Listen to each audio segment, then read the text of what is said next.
We all possibly want some acknowledgement. We've done, after doing a stellar job, we always want to be acknowledged for the good things that we've done. Let's say there was a lofty target that was set up, and you've accomplished it, you've put in the works, you've done everything that has to be done, and you've delivered a killer presentation. At the end of the session, everybody stands up and they say, well done, champ, you really nailed it. And they quickly take on uh, they quickly take on their checkbooks and they sign. They give you the check and they say, please go and implement whatever you've done. That on its own, it is an acknowledgement of all the good things that one would have done. Back in the day, I used to think that acknowledgement of my efforts by everybody is what I needed to spare me.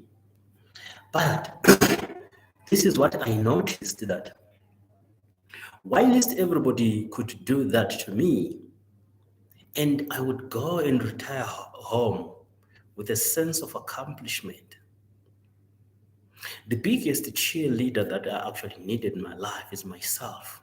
Because what happens if, after doing extremely well, nobody stands up or nobody notices?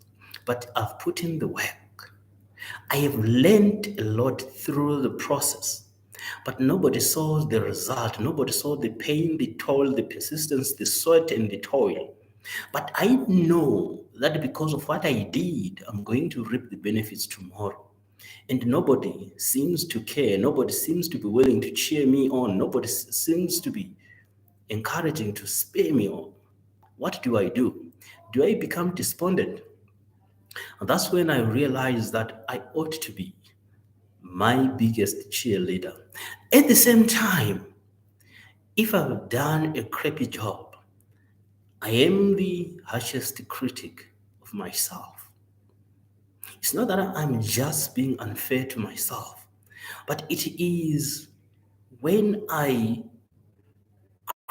critique myself, I do some self introspection, that I realize that probably I could have done things better and differently. So, most of you are accustomed to waiting for somebody to applaud you, to come and pat you the back and say, well done. You're always used to somebody to say, I know you can do it. Somebody to edge you on. It's like that team, whenever they are trailing behind, they want the supporters to say, go on, boys, you're going to get an equalizer, or you are going to snatch it to the death. One day, you might notice that those supporters are not there, but you still need to get the job done. And if you don't have yourself as your biggest cheerleader, you will be disappointed. But if you have yourself as the biggest cheerleader, you say, no matter if the supporters don't come, even if I'm playing in an empty stadium, I'm still going to put the best, I'm going to put the best performance of my time, of my life. Because at the end of the day, it is me who is going to benefit from whatever I'm doing. Yes, come the end of the season, when we do secure the championships. But the ultimate joy is knowing that I conquered my fears, is knowing that I managed to accomplish the goals and the dreams and the objectives that I set for myself. And I did so having the belief in myself. I had the belief in myself before anybody else believed in me. Because I know if you wait for somebody to first believe in you before you believe in yourself, they might not show up. And then you will die without anybody ever believing in you. And all the things that you wanted to do on the back of somebody having believed in you, they will die with you.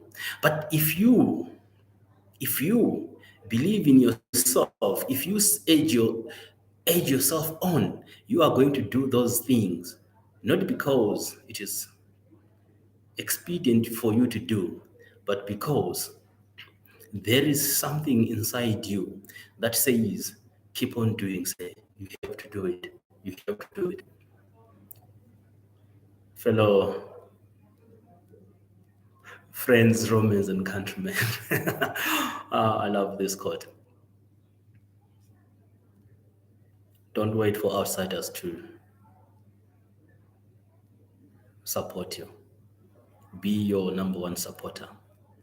Know that when everyone does not believe in your dream, the only is yourself.